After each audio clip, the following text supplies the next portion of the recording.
I struggled with my polyculture garden again last year. While I was able to grow a fair amount of food in this garden, and parts of it were quite successful, overall it could have been a lot better and much more productive.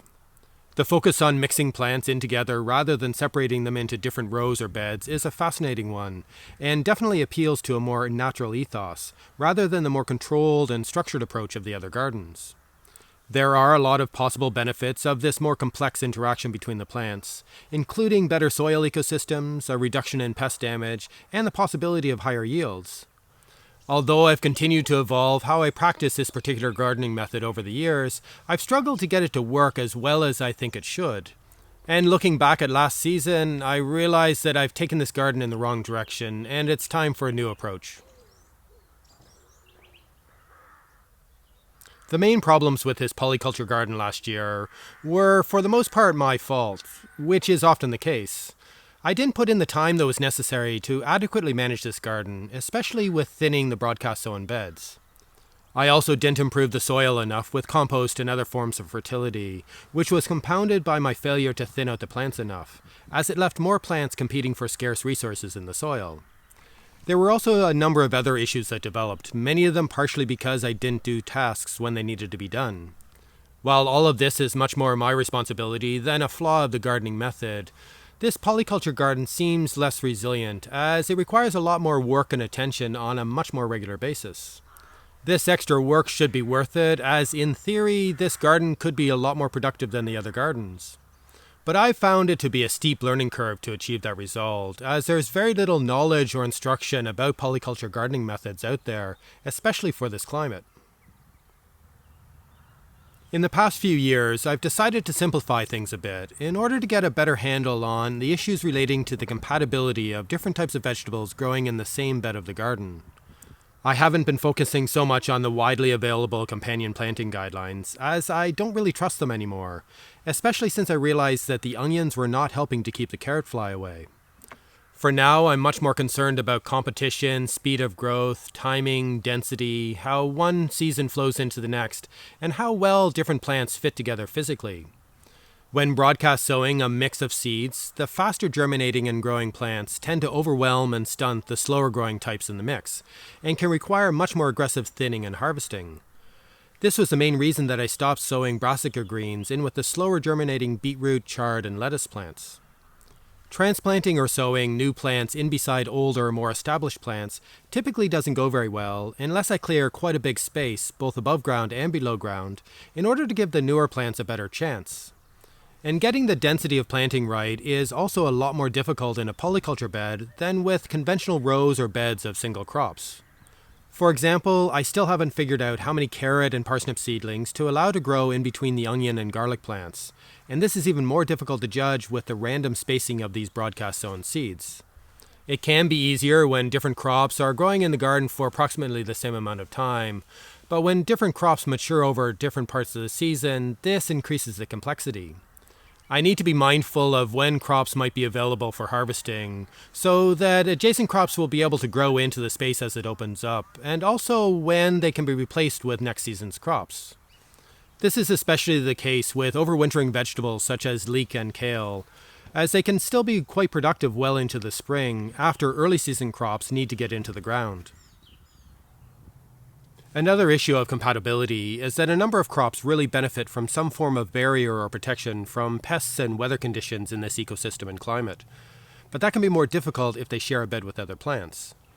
For example, the mesh that I use to keep the carrot root fly away from the carrots can damage the tall leaves of the onion and garlic plants that they grow with, unless the mesh is supported on a frame high enough to keep it above these plants.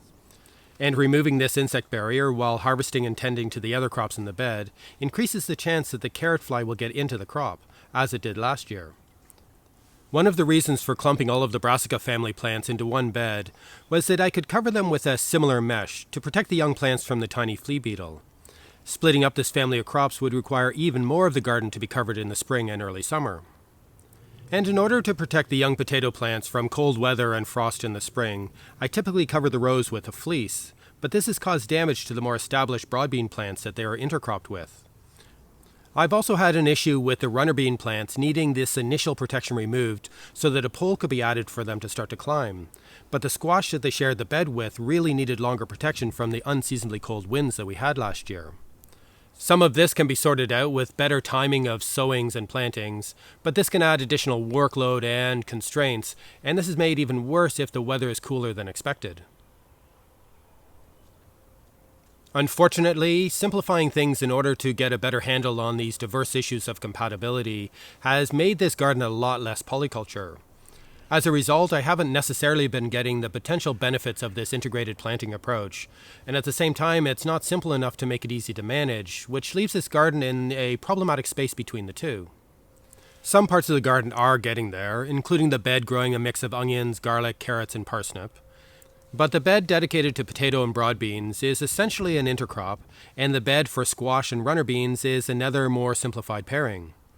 Given that beetroot and chard are so closely related, the bed that these crops share with lettuce is also essentially a pairing of two species, even if I have been broadcast sowing a range of different varieties of each one. Last year, I experimented with growing the spring crops of fast-growing root brassicas, such as turnip and kohlrabi, in a bed that was shared with courgettes and peas, and this showed potential if I can sort out the issues of timing, spacing, and fertility. But all of the rest of the brassica family plants were confined to one bed, including the fast-growing spring greens and the larger and longer-growing cabbages, kales, and Brussels sprouts. Despite this diversity of different varieties of vegetables in this bed, they are all very closely related, and this is much closer to monocropping than it is to polycropping. I've maintained this segregation in order to conform to a crop rotation plan, where brassica family plants aren't planted in the same bed for a number of years. But this has been one of the main impediments to developing a more effective polyculture approach for this garden, and that needs to change. I think I've been approaching this garden in the wrong way, at a fairly fundamental level, and it's time for a change this year. As part of this, I'm starting to experiment some more, including trying several different planting approaches for integrating crops into some of the beds. Part of a bed will be still based on the random nature of the broadcast sowing, which I've done in the last few years, but this time trying to manage the thinning much more effectively. Another part of the bed will be based on small clusters of plants. For example, I'll sow many small patches of carrots among clusters of onions, garlic, and parsnip. Hopefully this will make thinning and harvesting a lot easier and less damaging, as well as managing the competition between the plants.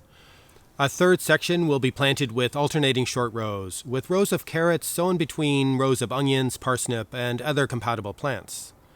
This would be the most controlled part of the exploration, where plant densities and thinnings can be more accurate and better evaluated. In addition to these trials, I plan to abandon the crop rotation isolation of most of the brassica plants into one bed, and to spread out this diverse family of plants across the other beds.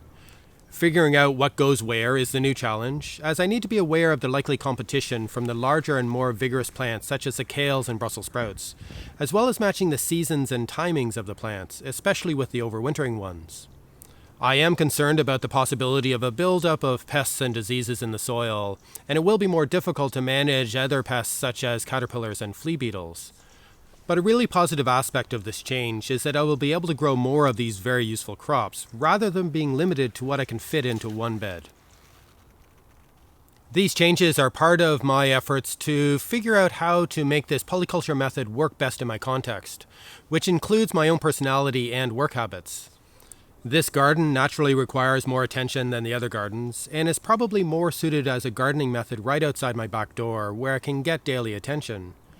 With the new explorations that I'm trying this year, there will be even more work, but I do have a friend helping me out this season, so I expect that we'll be able to keep on top of things. I've also come to realize that the methods that I use to plan, organize, and keep track of the other family-scale gardens are possibly incompatible with this polyculture approach.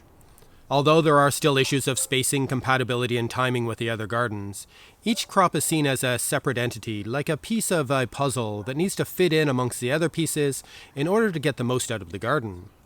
These methods of planning are definitely useful for managing the other gardens, but are perhaps less suitable for managing the more complex interaction between all the different plants in the polyculture garden. I am still very fascinated with this overall approach, even though I haven't been overly successful with it yet.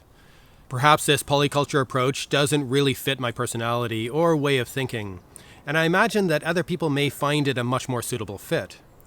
I still believe that this garden could produce the highest yield with significant additional benefits. But it's definitely the most complex and personal, with a lot more random chance as part of the process. I really like that this garden offers a chance to do things in a very different way, as this greatly increases the opportunities for exploration and learning.